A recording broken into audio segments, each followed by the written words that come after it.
Hi, this is Jürgen Rasmussen speaking. Welcome to the Provocative Hypnosis vlog. This one is about whether hypnotic regression work still has its place. For the first maybe decade of my career, hypnotic regression work was my main tool. I was able to get results with hypnotic regression work that surpassed or went beyond what I was able to do using the more traditional NLP tools. So when I first started out studying NLP, my main tool was timeline therapy, which is a kind of structural way of doing what's called regression work. Um, I then studied the work of Dave Ellman quite a bit. I studied Jerry Kine's and Jill Boyne's ways of doing regression work. I studied the work of John Watkins, who was the first guy, I think during the Second World War, who started doing affect bridge hypnotic work. I looked at the work of people like Steve Parkhill and Cal Banyan, and for, I would say, at least a decade, a hybrid, very eclectic combination of affect bridge hypnosis work and NLP was my bread and butter tool, meaning it was the tool where I could get consistently the best results with the most amount of people. This has been the experience of quite a few other agents of change also. A very good friend and colleague of mine, very competent hypnotherapist by the name of Brian Mahoney, who works in Boston, has often shared the story of how he would initially study NLP. He would study with people like John Grinder and Richard Bandler and Robert Dilts. Uh, and to begin with felt quite confused, with all the techniques and all the various frameworks. And then he went to Florida and spent a week with Jerry Kine and learned direct suggestion hypnosis and hypnotic regression, and dramatically increased his results. Suddenly had the experience of, this is simple, this is something that I can do. So on the one hand, anyone who hasn't done hypnotic regression work has missed out. There has been so many, by conventional standards, miraculous results in my practice and in other people's practices who do hypnotic regression work, that the people who haven't explored it just seem to be missing out big time.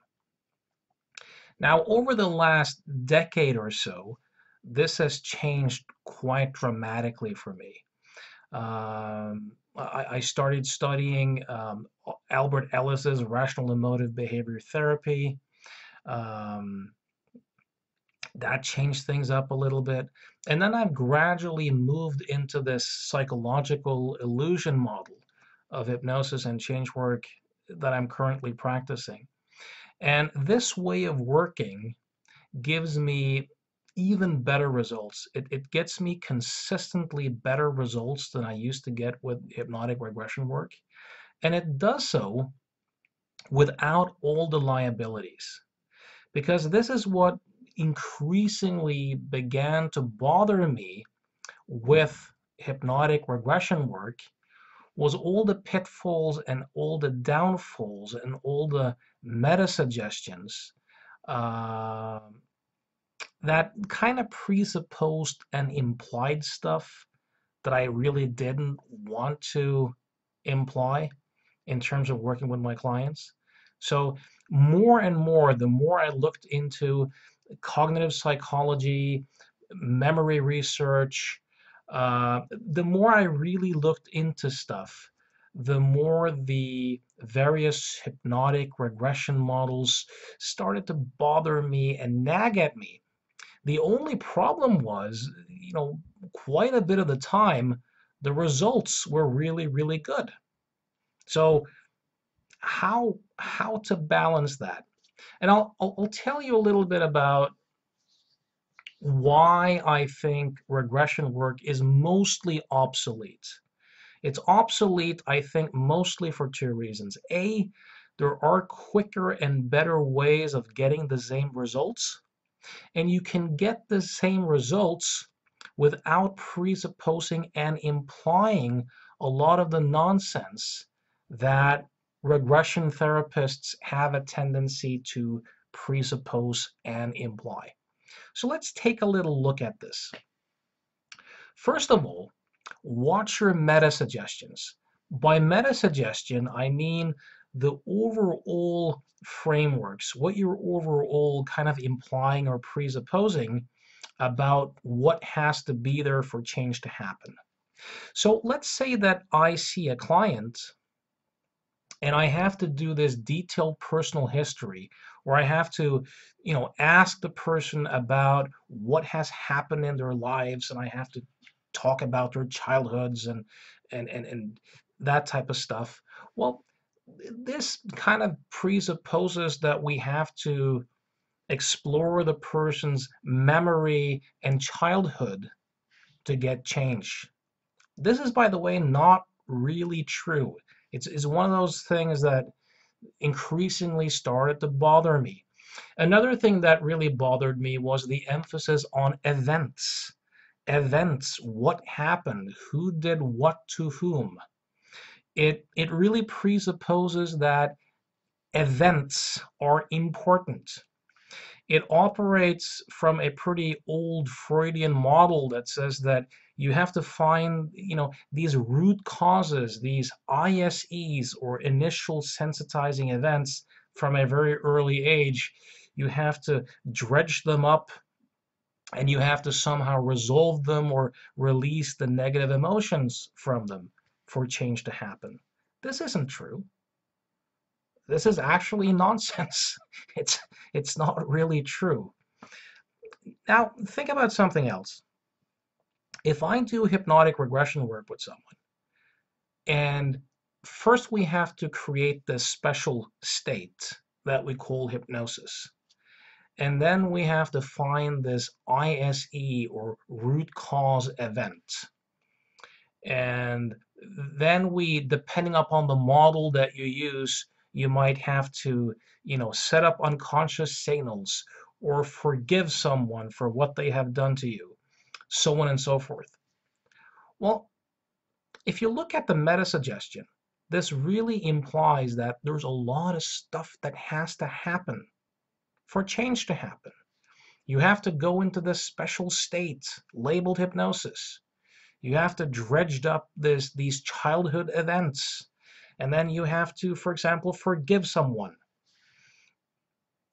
Or you have to contact the so-called unconscious mind and set up signals to be able to work.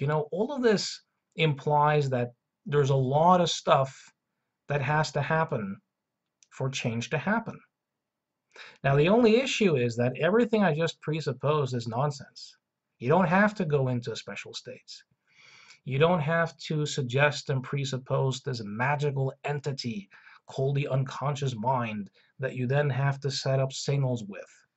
You don't have to dredge up early childhood events, and you don't really have to forgive anyone either, presupposing that your current emotional experience is the result of how someone else at some point wronged you in some way. This is also not an accurate assumption. Of course, many hypnotherapists, myself included, have been very well aware of the dangers of false memories and leading questions and stuff like that. But if you look at the term regression, we're not actually regressing. It's a reconstruction. The mind does not work like a camera. It works way more than a projector. So we are not regressing, and we are not activating or reliving old events. What we're doing is that we are, based upon our current mindset, motives, state of mind, expectations, we are reconstructing what we here and now think it was like to be us at an earlier age. So if I reconstruct what it was like to be Jurgen at age 8, well, there might be some factual information there. It might be a blend of that and pictures I've seen in the family album, a story my grandmother used to tell, something that happened to a friend, but that I've kind of confused as happening to me, things I kind of imagined, leading questions from people around me. You know, we're putting together fragments into a narrative. So if I reconstruct a memory of what it was like to be as Jurgen at age, all these elements kind of go together, and my mind creates a theory of what it was like to be me back then. But this is a new event. This reconstruction that I'm experiencing right now never happened. So the whole notions about regressing and reliving uh, is actually false. The idea that we store emotions in such a way is also in all likelihood false. So what do I do these days? How have I moved on from hypnotic regression work in terms of helping people, deal with trauma, memories, and various issues? Well, a very easy way of working for me these days is that I first have a tendency to mark out the issue, meaning the context, what the person experiences, and in which context they have a tendency to experience it. And then I usually guide them through various thought experiments. I tell them stories in an engaging way that are all designed to help them have a couple of realizations. Not just intellectual realizations, but felt sense realizations. One of these realizations, remember, trauma very often has to do with a perception of inescapability. That perception of inescapability is very often what keeps people stuck. So I help people discover how memory works. I help people discover that what they are experiencing is not the past, but what they are experiencing is a reconstruction, a thought right now, their best theory right now about what may or may not have happened back then. And that this thought construct is actually a new experience and never really happened. When people get that and they're able to relate it to their so-called issue in a felt sense way, something has a tendency to happen. I also help them to discover that what they're experiencing is in fact not the so-called event, it's not the so-called past, and it's not who they are. This is through very specific thought experiments designed to help them have an embodied realization or insight around these things. The other insight is that if they here and now think about something and start to get stressed from the past, it's not due to the event happening, it's due to them forgetting right now, presently, that what they're thinking is in fact not happening. And that the proportion of stress or the degree of stress is directly proportional to the degree of which they're forgetting right now that what they're thinking is in fact not happening. These are like the main variables. And then I help them usually expand the scope of what they call the past. Because in psychology, generally, people have been very obsessed with childhood and childhood events.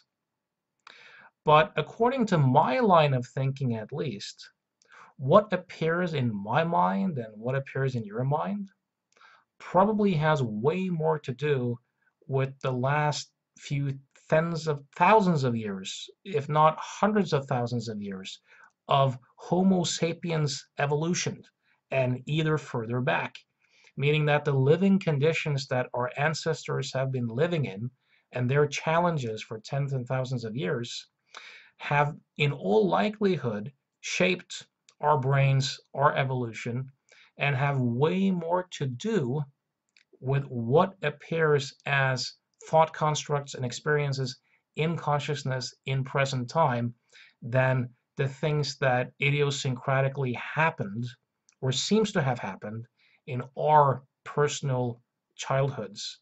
So helping people expand the scope of what they think of as their childhood or their history has a tendency to make a big difference.